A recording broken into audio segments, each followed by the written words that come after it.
Assalamualaikum warahmatullahi wabarakatuh.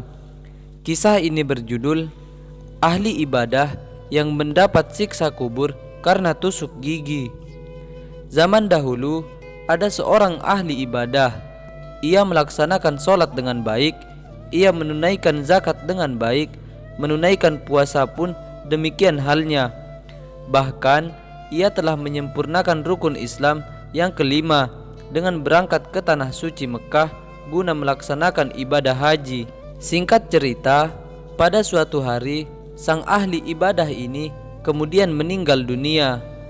Setelah beberapa lama ia dikebumikan, dalam sebuah versi cerita ada salah satu seorang kerabatnya bermimpi bahwa ia melihat sang ahli ibadah ini justru mendapat siksa kubur yang sangat menyakitkan.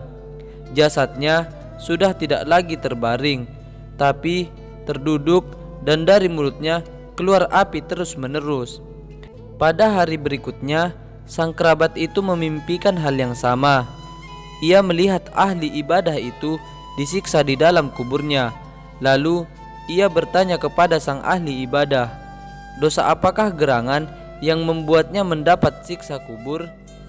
Dengan izin Allah Subhanahu wa ta'ala, sang ahli ibadah itu menuturkan kepada kerabatnya, sebenarnya selama saya hidup, saya selalu menunaikan ibadah sholat, menunaikan zakat, puasa, dan ibadah haji.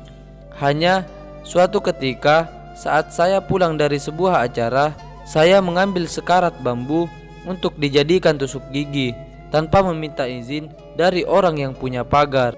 Karena hal itulah yang kemudian menyebabkan ia mendapatkan siksa kubur seperti itu. Mulutnya mengeluarkan api terus-menerus. Kisah ini ditulis oleh Ahmad Hasan Mashuri. Demikian kisah ahli ibadah yang mendapat siksa kubur karena tusuk gigi. Semoga bermanfaat.